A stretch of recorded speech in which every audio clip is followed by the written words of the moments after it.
नमस्कार, मैं हूं आपके साथ इश्तियाक अहमद और आप देख रहे हैं आर्य न्यूज। बुलेटिन की शुरुआत करेंगे इस वक्त बड़ी और अहम खबर से, जहां पर फिरोजाबाद से बड़ी खबर सामने आ रही है। ओमनी वैन और कार में भीषण भिड़ंत हो गई और इलाज के दौरान दूल्हे के भाई की भी मौत हो गई और हादसे में करीब 4 लोग गंभीर रूप से घायल हो गए। और ये आपको बता दें, रामगढ़ के साती ओवर ब्रिज के पास ये हादसा हुआ है। इस वक्त की बड़ी और अहम खबर, जहां पर हादसे में 4 लोग गंभीर रूप से घायल हो गए हैं। आपको बता दें, रामगढ़ के साती ओवर ब्रिज के पास ये दर्दनाक हादसा हुआ है, जहां पर फिरोजाबाद से इस वक्त बड़ी खबर, जहां पर ओमनी वैन और कार में भिड़ंत हो गई है। ओमनी वैन और कार में भीषण भिड़ंत हुई है, जिसके बाद 4 लोग गंभीर रूप से घायल हो गए और इलाज के दौरान दूल्हे के भाई की मौत हो गई। और उसमें बता दें आपको, इस हादसे में एक व्यक्ति की मौत भी हो गई और करीब हादसे में 4 लोग गंभीर रूप से घायल हो गए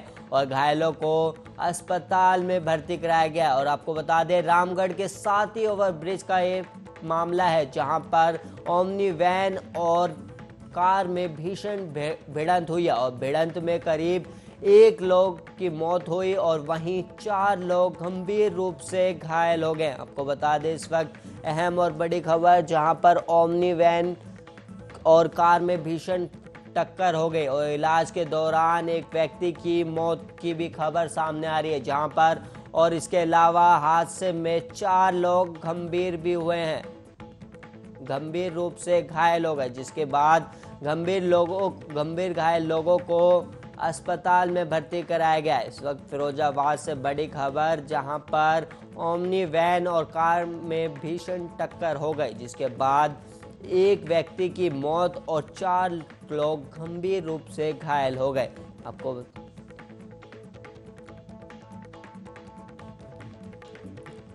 और आज सोमवार सुबह से दिल्ली एनसीआर में भारी बारिश हो रही है। भारतीय मौसम विज्ञान विभाग ने सोमवार के साथ मंगलवार को भी राजधानी दिल्ली और आसपास के क्षेत्रों में अच्छी बारिश की संभावना जताई है। विभाग ने सोमवार और मंगलवार के लिए येलो अलर्ट भी जारी किया है। मौसम विभाग ने बताया कि आज शहर में न्यूनतम तापमान 28 डिग्री सेल्सियस दर्ज किया गया, जो औसत से 1 डिग्री ज़्यादा है। और रविवार को दिल्ली का अधिकतम तापमान 36 डिग्री सेल्सियस और न्यूनतम तापमान 28 डिग्री सेल्सियस दर्ज किया गया और वहीं वायु गुणवत्ता सूचकांक में 94 दर्ज किया गया। रविवार को लोगों को तेज बारिश का इंतजार था, लेकिन नई दिल्ली के कुछ हिस्सों में ही बारिश हुई और वहीं उत्तर पूर्वी और भारी दिल्ली के कई इलाकों में दिन भर बादल छाए रहे, लेकिन यहां बारिश नहीं हुई। और वहीं आपको बता दें कि राष्ट्रीय राजधानी में मानसून आमतौर पर 27 जून तक आता है, लेकिन इस बार ये 16 दिन की देरी से आया है।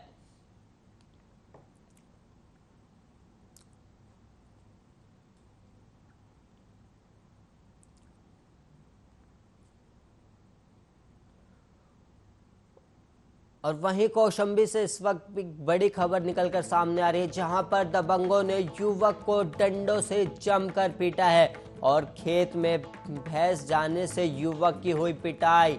युवक के शरीर पर चोट के भी निशान मिले हैं और शिकायत के बाद भी कोई कार्रवाई नहीं हुई है। सैनी कोतवाली इलाके के डोलची का मामला है, जहां पर एक खेत में भैंस जाने से युवक को जमकर पीटा गया है और युवक के शरीर पर चोट के भी निशान मिले हैं और शिकायत के बाद भी कोई कार्रवाई नहीं हुई है। और आपको बता दें, ये कोतवाली इलाके के डोलची का मामला है, जहां पर एक युवक को जमकर पीटा गया है और सिर्फ उसकी गलती इतनी थी कि उसकी भैंस खेत में चली गई, जिसके बाद युवक को गंभीर रूप से पीटा गया और गंभीर रूप से घायल भी हो गया। उसके बाद कौशाम्बी से इस वक्त की बड़ी खबर, जहां पर दबंगों ने एक युवक को डंडों से जमकर पीटा है, जिसके और सिर्फ किस वजह से कि उसकी भैंस सिर्फ खेत में चली गई, जिसके बाद दबंगों ने युवक की पिटाई कर दी। युवक के शरीर पर चोट के भी निशान मिले हैं, जिसके बाद युवक ने पुलिस में शिकायत भी करी, लेकिन शिकायत के बाद कोई कार्रवाई नहीं हुई है।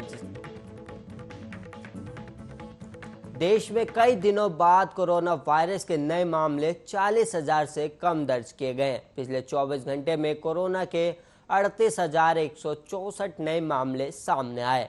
वहीं पिछले दिन 38,660 लोग डिस्चार्ज भी हुए हैं। देश में अब तक कोरोना से 4.25 लाख लोगों की मौत हो चुकी है। और वहीं ताज़ा आंकड़े, स्वास्थ्य मंत्रालय के ताज़ा आंकड़ों के मुताबिक देश में पिछले दिन कोरोना से 499 लोगों की मौत हुई है, जिसके बाद अब तक कोरोना से 4,14,108 लोगों की मौत हो चुकी है। और वहीं देश में अब एक्टिव मामलों की संख्या 4,21,665 हो गई है, जबकि अब तक 3,03,08,456 लोग ठीक भी हो चुके हैं। देश में अब तक कोरोना के 3,11,44,229 मामले दर्ज किए गए हैं।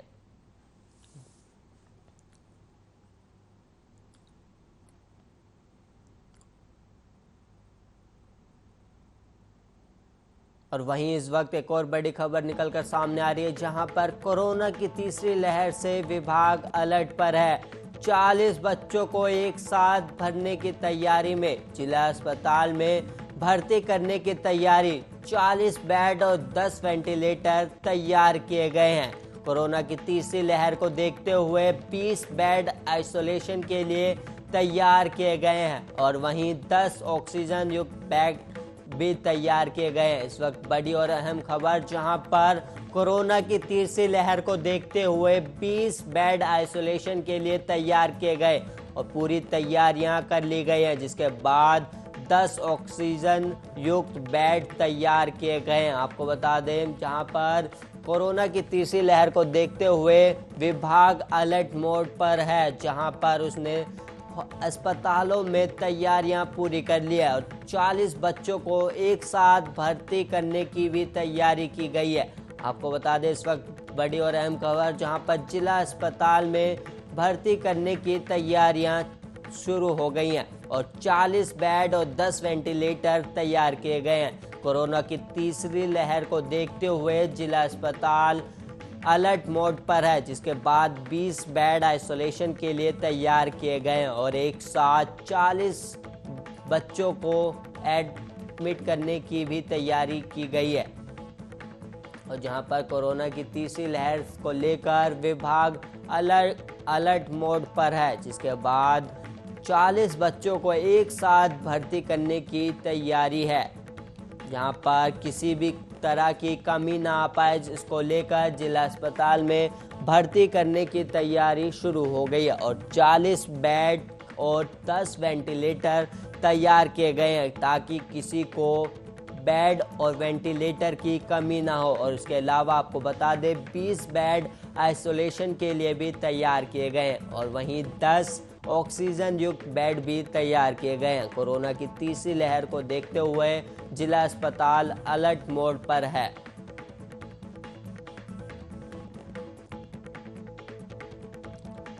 और वहीं पुलित्जर पुरस्कार विजेता भारतीय फोटो जर्नलिस्ट दानिश सिद्दीकी का पार्थिव शरीर रविवार देर शाम अफगानिस्तान से दिल्ली पहुंचा और इंदिरा गांधी अंतर्राष्ट्रीय एयरपोर्ट से उनके पार्थिव शरीर को उनका परिवार जामिया स्थित उनके घर लेकर पहुंचे, जिसके बाद परिवार और उनके करीबियों ने उनको श्रद्धांजलि दी और नम आंखों से सभी ने दानिश सिद्दीकी को अलविदा कहा। फोटो जर्नलिस्ट दानिश सिद्दीकी की कंधार के स्पिन बोल्ट में अफगानिस्तान और तालिबान के बीच चल रहे युद्ध को कवर कर रहे थे। उनकी हत्या अफगान सैनिकों और तालिबान आतंकवादियों के बीच भीषण लड़ाई की कवरेज करने के दौरान हुई है और शुक्रवार को आई उनकी हत्या की खबर ने न सिर्फ भारत बल्कि पूरी दुनिया में लोगों को गमगीन कर दिया। तकरीबन 2 दिन के इंतजार के बाद उनके पार्थिव शरीर को अफगानिस्तान से दिल्ली लाया गया। उनके पार्थिव शरीर को दिल्ली लाया जा रहा है, इस बात का पता चलते ही जामिया स्थित उनके घर के बाहर लोगों का जमावड़ा भी शुरू हो गया, जिसमें न सिर्फ उनके परिजन और उसके घर वाले मौजूद थे, बल्कि उनके दोस्त, पड़ोसी और मीडिया के काफ़ी साथी पहुंचे थे।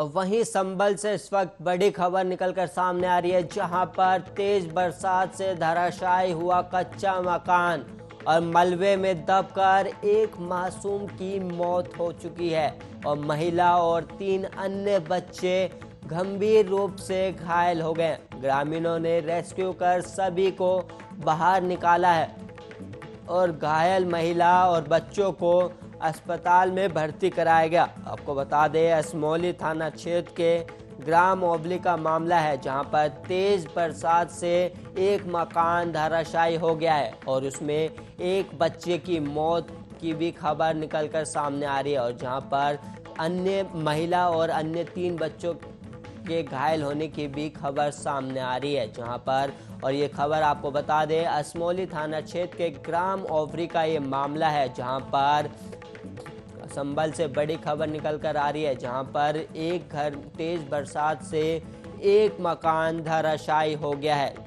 तेज बरसात से धराशायी हुआ कच्चा मकान, जिसके बाद मकान गिरने से मलबे में दबकर एक मासूम बच्चे की मौत हो चुकी है और वहीं महिला और 3 अन्य बच्चे गंभीर रूप से घायल हैं और इन लोगों को अस्पताल में भर्ती कराया गया। ग्रामीणों ने रेस्क्यू कर सभी को बाहर निकाला है। काफ़ी मशक्कत के बाद ग्रामीणों ने महिला और 3 बच्चों को बाहर निकाला और घायल महिला और बच्चों को अस्पताल में भर्ती कराया गया है।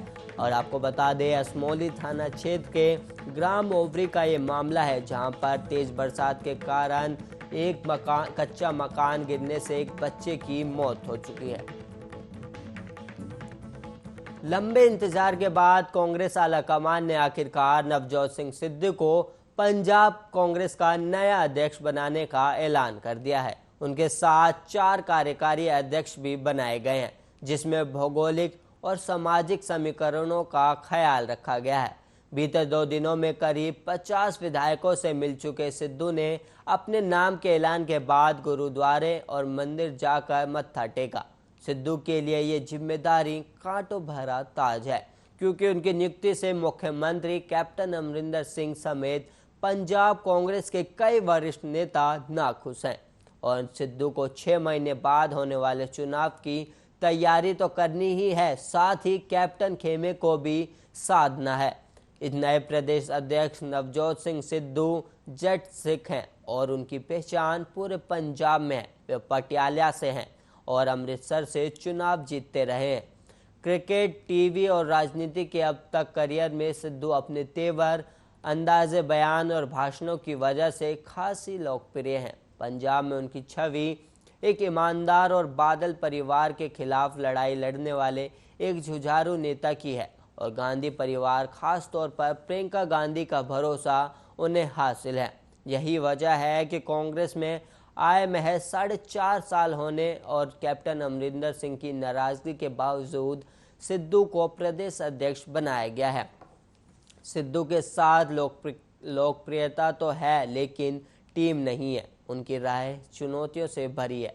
वे कार्यकारी अध्यक्ष के तौर पर ओबीसी सिख और 3 बार के विधायक संगत सिंह गिलजिया जट सिख और 2 बार के विधायक कुलजीत नागरा दलित सिख और पहली बार विधायक बने युवा सुखविंदर सिंह डैनी और हिंदू समाज से प्रदेश महासचिव पवन गोयल को जगह मिली है। नागरा और गोयल मालवा इलाके से हैं। डैनी माझा और गिलजिया दोआबा इलाके के आते हैं।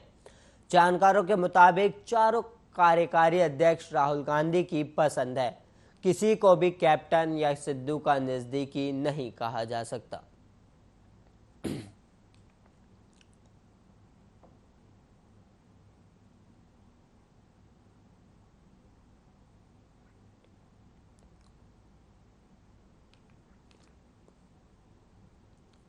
और वहीं यूपी में अगले साल होने वाले विधानसभा चुनाव के लिए राजनीतिक बिसात तैयार की जानी शुरू हो गई है और मुकाबला करने के लिए सभी राजनीतिक पार्टियां मुकाबला करने के लिए अपने दाव पेच को धार देने में लगी हुई है, ताकि वोट बैंक बढ़ाया जा सके। यूपी की सियासत का समीकरण देखिए हमारी इस खास रिपोर्ट में।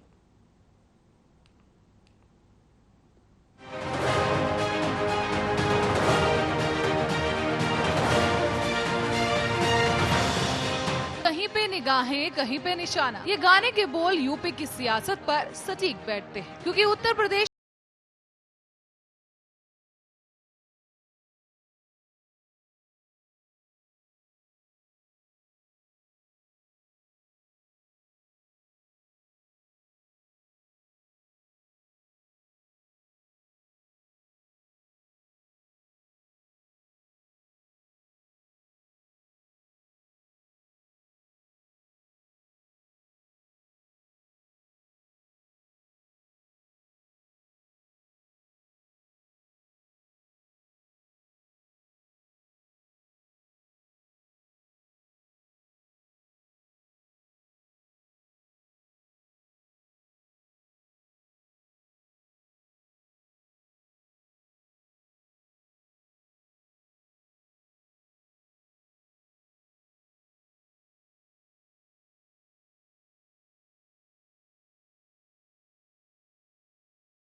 इस बुलेटिन में इतना ही। ऐसे ही देश और दुनिया की तमाम खबरों के लिए आप देखते रहिए आर्य न्यूज।